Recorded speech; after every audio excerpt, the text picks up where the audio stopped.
On est de retour, nous étions en train d'évoquer le Bénin, l'affaire de harcèlement sexuel dans les médias, le président Talon qui promet de sévir. Kofi Kanitom, vous alliez prendre la parole avant la pause. Oui, d'accord. C'était pour dire que tout ce que a développé mon ami est très juste, mais encore faut-il que nous comprenions que c'est des vertus que nous demandons que des hommes s'y adonnent. Et je me dis également que on ne peut rien exiger de l'homme si l'école n'est pas porteuse en termes de vertus, si l'école n'est pas porteuse de ses vertus. Or, qu'est-ce que nous remarquons aujourd'hui? L'école s'est taillée des uniformes. Oui. C'est décemment que nous-mêmes nous refusons à nos enfants de ne pas porter ces uniformes. Nous les habillons comme ils veulent. Déjà, ils prennent le pli à partir de là. Et on nous avait dit qu'il faut tailler les cheveux au cou pour mettre tout le monde au même niveau. Allez voir tout ce qui se passe. Tout dernièrement, au collège protestant, il y a eu même un certain nombre de dénonciations, de contre-dénonciations par rapport à l'effet vestimentaire des élèves qui étaient là-bas. Quelqu'un qui prend cette habitude dès là, quand il arrive dans un service où d'abord, il n'avait pas les moyens. Maintenant, il a les moyens, il arrive là-bas, qu'est-ce qu'il va faire? Et puis, il faut voir également que si, dès le bas âge, vous êtes noté parce que vous vous habillez bien, quand vous irez dans un service, vous devez qu'on vous note parce que vous habillez bien. Et celui-là qui va être opposé à ce rituel-là, vous allez tout de suite vous en prendre à lui et chercher à le défaire comme nous sommes en train de le dire. Donc, c'est des situations qu'il faut... Même si c'est des situations qui ne sont pas tellement nouvelles, mais dès qu'elles apparaissent, elles doivent être récupérées et puis analysées et voir dans quelle mesure on peut les intégrer dans les arcanes de l'éducation pour que si ça fait les yeux aujourd'hui, au moins que dans 20 ans, la même chose ne se reproduise pas. Moi, je pense que c'est ce qu'il faut. Il ne faut pas seulement pénaliser des gens, il ne faut pas... Non, mais il faut... collectionner tous ces éléments, ces écarts de comportement, maintenant les travailler et les inclure dans le système éducatif pour pouvoir amener, voir dans quelle mesure à l'école ça doit intervenir, dans la société adulte ça doit intervenir, au niveau des services, comment on peut éradiquer ces phénomènes, et je pense qu'on aurait soigné de façon uniforme ces mots. Il y a un aspect de la chose que je voulais souligner là-bas pour faire comprendre. Moi-même, je me pose cette question, je n'arrive pas à peut-être élucider. Mais c'est savoir, est-ce que si une femme tente de te séduire par ses comportements, est-ce que toi, l'homme, tu peux la dénoncer comme le mouvement contraire pourrait se faire? C'est possible. Vous voyez, mais c'est des cas difficiles que nous constatons souvent. Il faut apporter la preuve. Il y a aussi le fait de modernité là qui pèse aujourd'hui. Parce qu'à l'époque, quand même on nous traitait de traditionnels, la femme ne devait pas découvrir certaines de ses parties. Oui. Et c'était une mœurs que nous cultivons et que nous pensions que c'était très bien. Mais aujourd'hui, nous avons...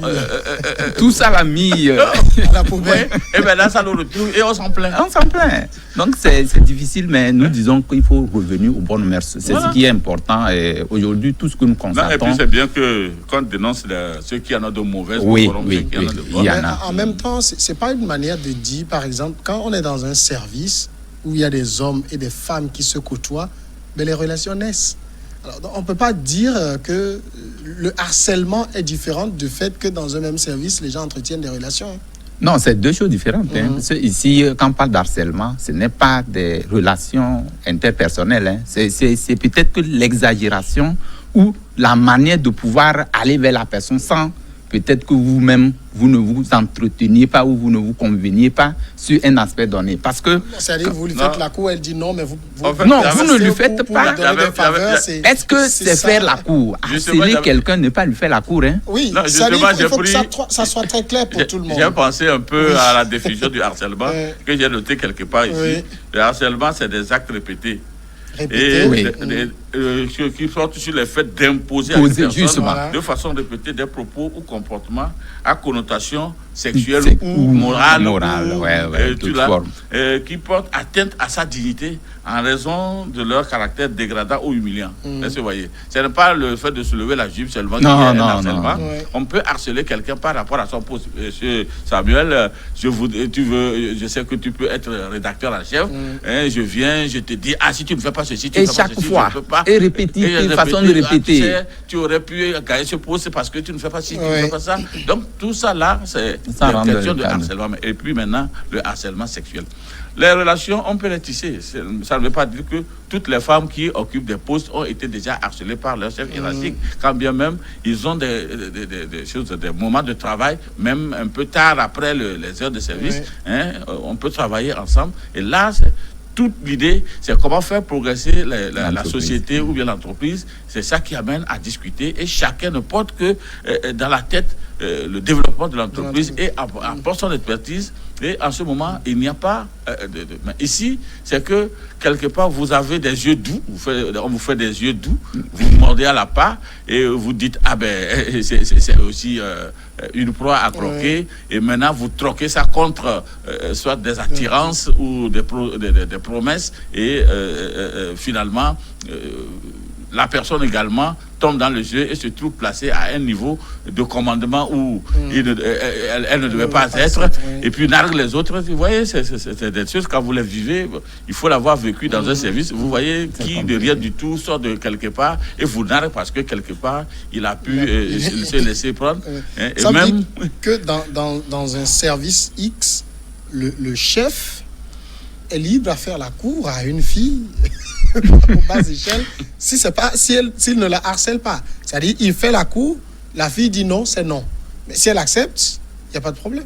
Oui, en fait, l'harcèlement ici, c'est parce que tu demandes.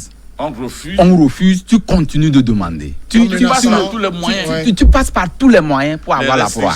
Donc, justement. Et donc, ici, faire la cour, ça ne rentre pas dans le cadre de harcèlement. On peut faire la cour à quelqu'un sans l'harceler. D'ailleurs, on ne peut que se rencontrer dans un lieu.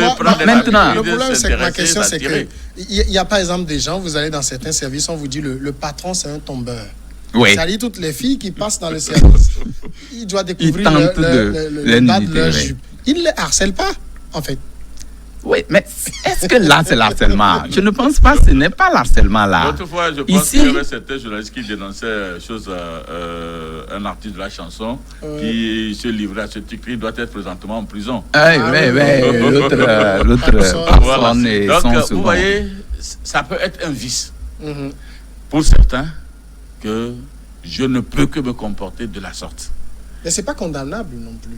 Pourquoi c'est pas condamnable? C'est un ce que délit. je veux dire. Non, vous faites la cour, la personne accepte. Non, ça dit que c'est ça. Je ne dis pas de lui mettre la pression. C'est ce que lui, il dit. Oui. Si c'est seulement la cour, c'est que vous êtes attiré par la personne. Oui. Vous le faites la proposition. Le problème ne se pose pas. La personne peut accepter comme elle peut refuser. Maintenant, vous faites, la personne refuse.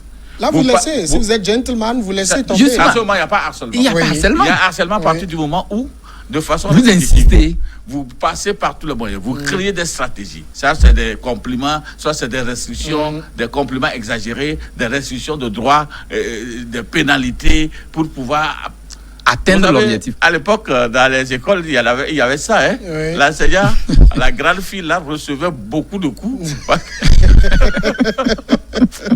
Elle paie le livre tribut. Vous voyez, donc, c'était un truc. Et puis, on t'oblige à reconnaître la suprématie de cette personne et à l'accepter comme un messie qui peut vous secourir et qui peut vous emmener à un niveau ou bien par qui vous devez tout ce que vous devez vous devez avoir dans l'exercice de votre fonction. Et alors, vous donnez votre corps en échange donc c'est une pression, vous êtes obligé de vous donner. Et là même, on vous met l'interdiction que si jamais vous en parlez, ça veut dire que sinon, Angèle pouvait aller déclarer ça. Oui. Elle a utilisé le réseau social, elle savait que c'est là où n'importe quoi fuse. Et là, on ne vous fait pas une confrontation pour que vous vous sentez en minorité devant la personne qui vous harcèle, si seulement cette personne est votre chef hiérarchique. Donc on découvre et s'il y a effet, il y a effet. S'il n'y a pas effet, vous allez vous demander pardon. Et puis le problème, c'est que si on harcèle quelqu'un et que entre-temps, celle ou celui qu'on harcèle ne dit rien, est-ce que celui qui suit la scène peut dénoncer la situation? En principe, ça devait se faire. Mais nous voyons le plus souvent que c'est celui ou celle qu'on harcèle qui est obligé de dénoncer et cet abus. Et donc, c'est ça qui fait souvent que même celui qu'on harcèle ou celle qu'on harcèle, à un moment donné, quand elle tombe sous le coup de... Enfin, qu'elle arrive à tomber sous le coup de du harcèlement, ça va se conserver et puis la situation continue. Donc, c'est pourquoi, normalement, la dénonciation ne devait pas relever seulement de celui qu'on harcèle ou de celle qu'on harcèle, mais de ceux qui suivent la scène. J'étais en train de vous dire qu'il y a des fiches pratiques qui sont conçues quelque part au niveau de la France et qui précisent que ces fiches-là apportent une réponse immédiate aux situations de harcèlement sexuel auxquelles les agents peuvent être confrontés en tant que témoins, victimes ou managers. Voyez? Donc, ce n'est pas seulement vous, en tant que victime, qui allez vous plaindre. Déjà, quand nous voyons ça, s'il y a un système de dénonciation qui est dans le service, nous allons dire, nous voyons quelque chose d'anormal et ça risque de... Parce que, justement, j'étais en train de dénoncer quelque chose. C'est le fait que, si ce harcèlement marche, ça risque de prendre une autre et venir vous remplacer dans votre compétence alors que vous n'avez rien fait. Et puis ça peut vous être préjudiciable parce qu'on peut créer des trucs juste pour vous écarter et faire plaisir à celle qui est là, qu'on admire. Est-ce que vous voyez? Donc, c'était normal qu'en tant que témoin, vous puissiez aller dire, il va advenir que ceci, c'est en raison que je dénonce. Maintenant, est-ce qu'il y a des dispositions comme ça dans nos services? Justement, ou est-ce qu'il faut aller se plaindre ou est-ce qu'il faut aller dénoncer? Et cette dénonciation, quand on l'a fait, est-ce que celui auprès de qui vous allez faire cette dénonciation, quel lien de relation l'unit à celui qui est à ce poste en tant que responsable? Parce qu'il y a de ces nominations également, j'étais placé là-bas, quand tu vas démarrer, rien ne va te déboussoler. Et puis, à la mode maintenant, il y a des interprétations politiques. On va dire que non, c'est parce que vous êtes ceci, c'est pourquoi telle chose a été montée. Et pour pouvoir éviter cela, c'est celui qui dénonce, qui subit la répression. Exactement, parce que j'ai vécu ou j'ai suivi une situation comme ça dans un ministère au Togo ici, où une dame était harcelée. Elle a fait tout pour apporter le problème à un niveau supérieur. Mais la seule solution qu'on a pu lui donner ou lui trouver, c'est lui trouver une affectation. C'est-à-dire qu'on ne pouvait pas la garder là-bas. Ce qu'on peut faire, c'est de l'affecter. Mais sans toutefois sanctionner, prendre des sanctions contre le responsable. Sans creuser pour être sûr que la dénonciation est exacte et pour qu'on applique une loi, la loi dans sa rigueur. Contre celui qui a fait ça, on déplace la personne et puis ça s'arrête là. Mais si on ne punit pas ou on ne prend pas des sanctions par rapport pour le coupable, ça continue puisque ce ne serait pas la seule victime. Le coupable qui est là-bas, c'est pourquoi il est là-bas et qui il a derrière lui. Donc c'est là aussi qu'il y a problème. Il le fait en se disant, advienne que pourra, rien ne va m'arriver, je suis protégé. C'est ce que j'étais en train de dire, qu'il faut aller jusqu'à ce niveau pour que de ces protections n'adviennent pas et que réellement, quand les choses sont là et sont dénoncées, c'est pourquoi il faut instituer des structures. Et il faut mettre en place des textes, des législations, des textes juridiques qui pénalisent les personnes dès que le cas est là. Et il faut toujours trouver également des moyens d'aller vérifier la véracité et d'appliquer la loi dans sa rigueur. En tout cas, messieurs, vous êtes avertis, quand une femme dit non, c'est non. Deuxième sujet, le Niger. Ismaïl Anar, le directeur du cabinet du ministère de la Santé, a réceptionné le lot de produits offerts gratuitement par Madagascar.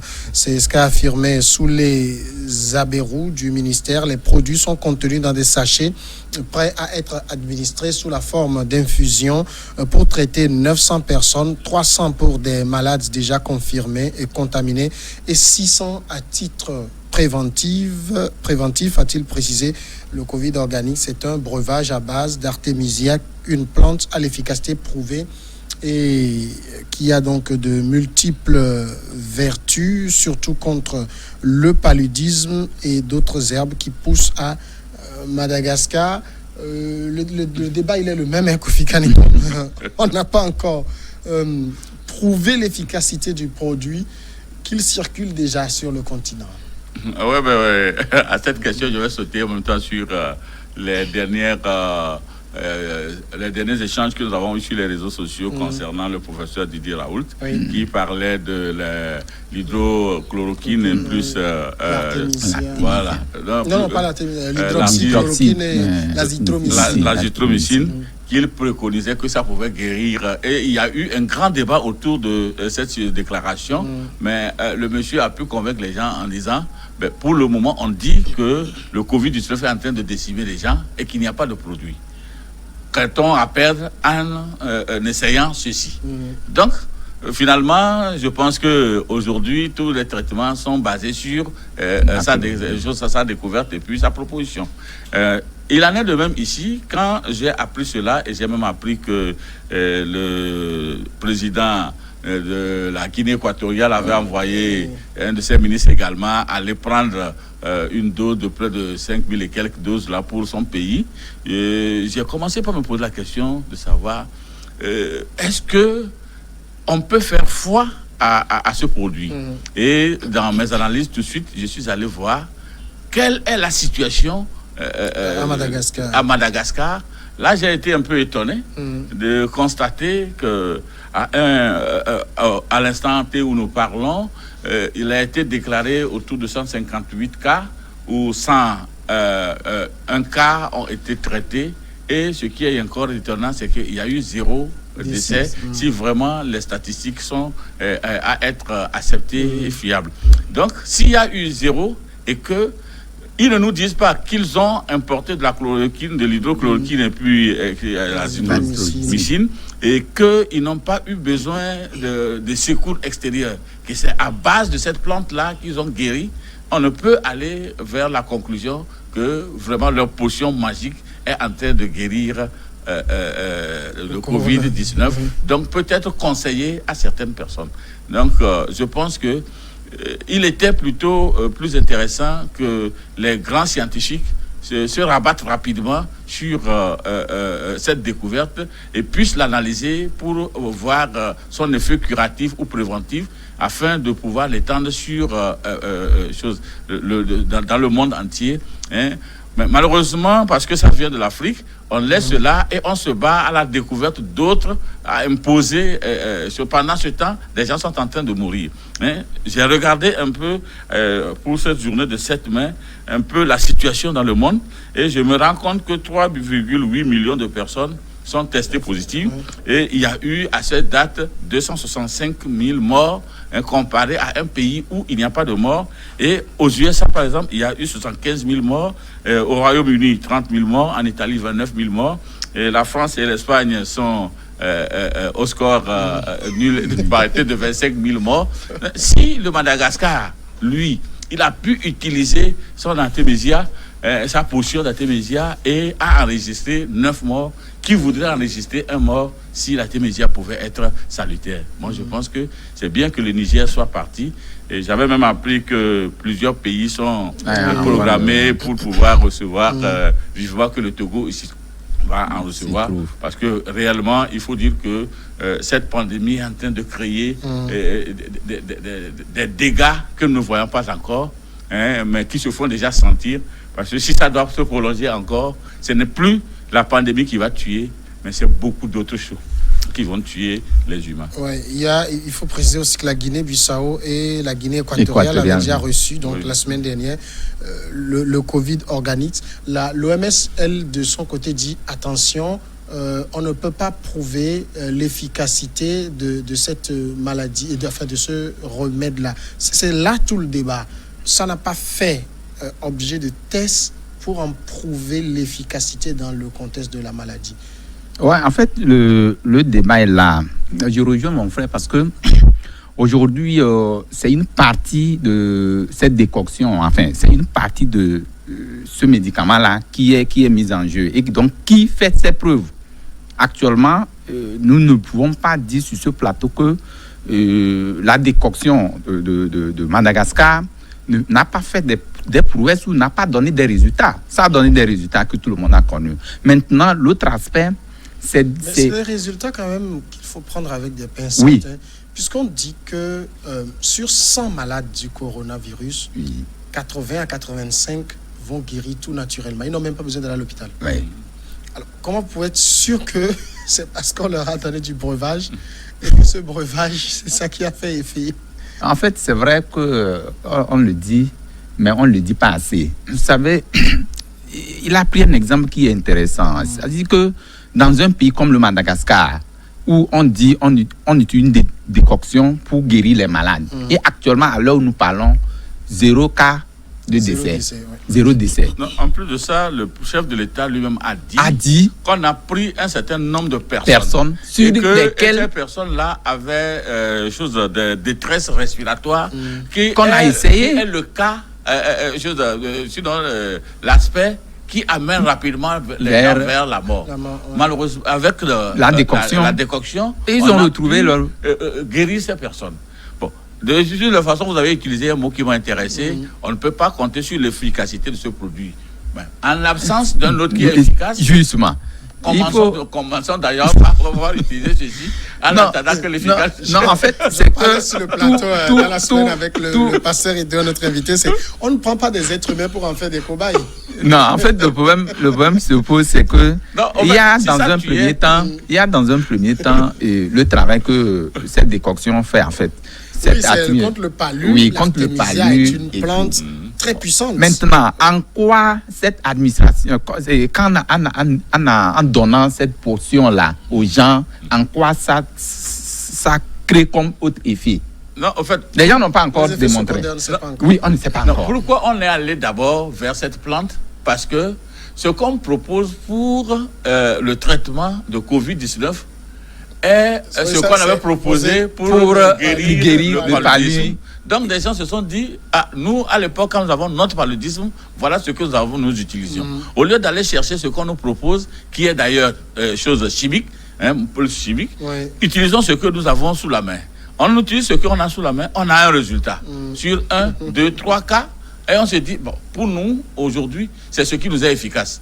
C'est certainement que l'efficacité suprême viendra demain, mais pour le moment, puisque c'est ça que nous avons, continuons, essayons. Ils l'ont essayé, et j'avais même appris qu'il y avait même des soldats qui étaient retenus, qui allaient distribuer dans les maisons, qui administraient de ces potions. Et si on administre et que les gens ne meurent pas, c'est la question. Si on administre et que les gens ne meurent pas. Voilà où je suis aujourd'hui. Je souffre d'une maladie. J'ai souvent dit aux gens, je souffre d'une maladie. On m'amène tous les produits, je ne trouve pas guérison. Et c'est le crachat de ce charlatan dents pourries qui doit me faire lever. Mais, mon ami, je préfère me lever, après je vais constater que ces dents sont pourries. Non, tout le débat tourne autour de... Il faut que les grands scientifiques se rabattent sur ce produit-là pour des essais cliniques.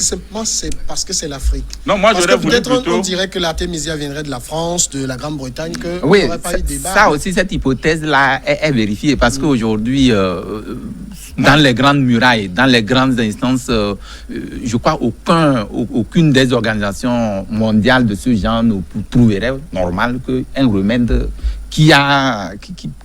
enfin, pour un virus qui a décimé qui a fait pratiquement plus d'une guerre mondiale, puisse avoir comme remède. Oui, non, c'est pratiquement une guerre. 200 et quelques mille morts. La deuxième guerre mondiale avait fait 50 millions de morts. Oui, mais c'est beaucoup. Il n'y a pas d'égal.